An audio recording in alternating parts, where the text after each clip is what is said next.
kumenyesha amakuru mu gihe udakozwe neza ngo urashobora gutuma n'umutekano uhungabana mbere ngo n'inganda zigatikira. Ni muri iyo ntumbero rero umugwi w'igihugu wigenga ujejwe agateka ka zina muntu CNDH mu ncamake y'igifaransa watunganije uruganda ku bamenyesha amakuru n'abarongoye ibimenyesha makuru kugira ngo bahanahane ivyiyumviro mu bijanye n'ingene amakuru yotangwa hakurikijwe agateka ka zina muntu.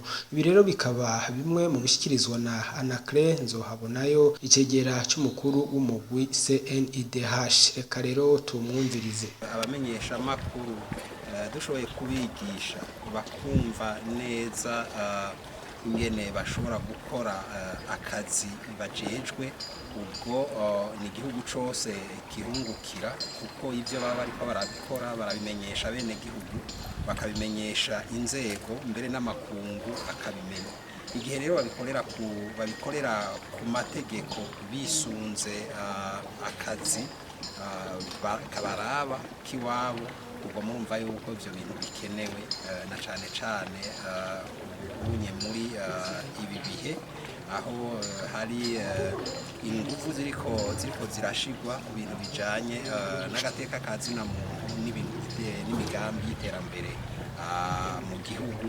Ubwo murumva yuko abajournaliste ari kirumara mu gushigikira ivyo bikorwa byose biriko biraba. Mbega birashika ko abamenyesha amakuru bagira uruhara mu guhungabanya agateka ka zina muntu?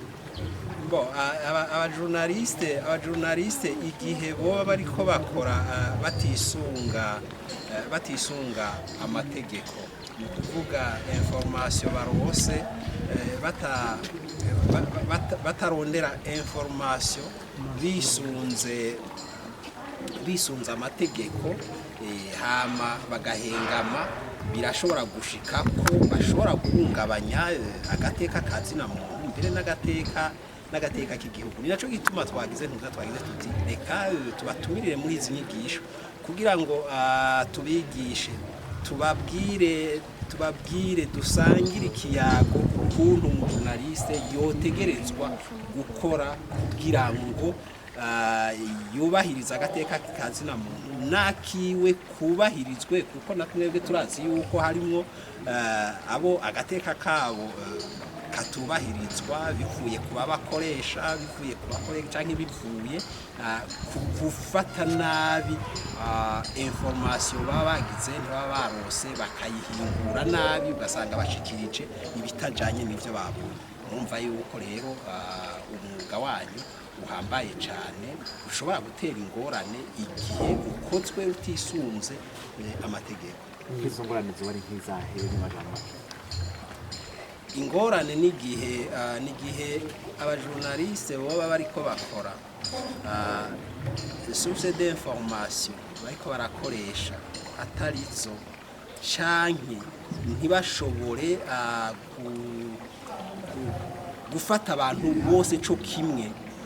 Ugasanga hariho umwe bahaye ijambo gusumba ubundi nawe ntibamuhe ijambo canke bagahindura ivyo bumvise bakavuga ivyo biyumviriye. Ubwo murumva yuko ico gihe ingorane zashobora kureka kuboneka kuri uwo mujournaliste aba yagize abamenyesha amakuru mu ngorane bakunda hariho abategetsi batabaha inkuru iyo bariko barazibasaba, ugasanga abamenyesha amakuru bakoze uruhande rumwe, abo n'ubu badaha inkuru abamenyesha amakuru mu gusenga hashoboka.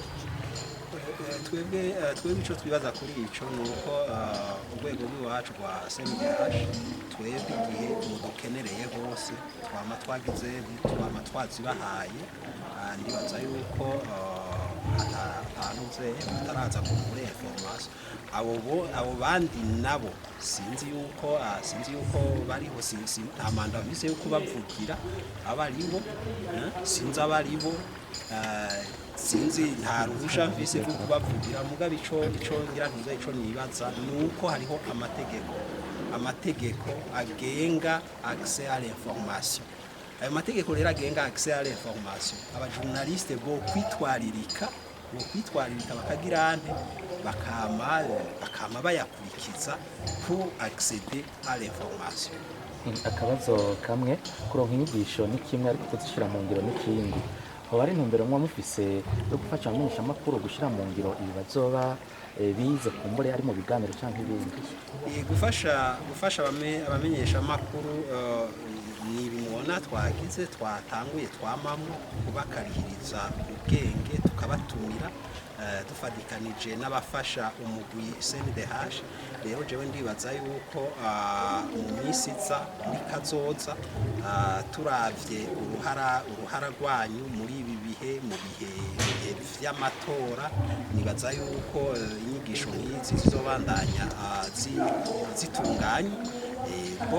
Mu migambi y'iwacu kubera tuzi yuko abajournaliste ari abapartenaire, turazi yuko dushobora dufadikanije arashobora kuba amaproje turose umugira neza agira adufata mu mugongo, kuko nibaza yuko tutibagira.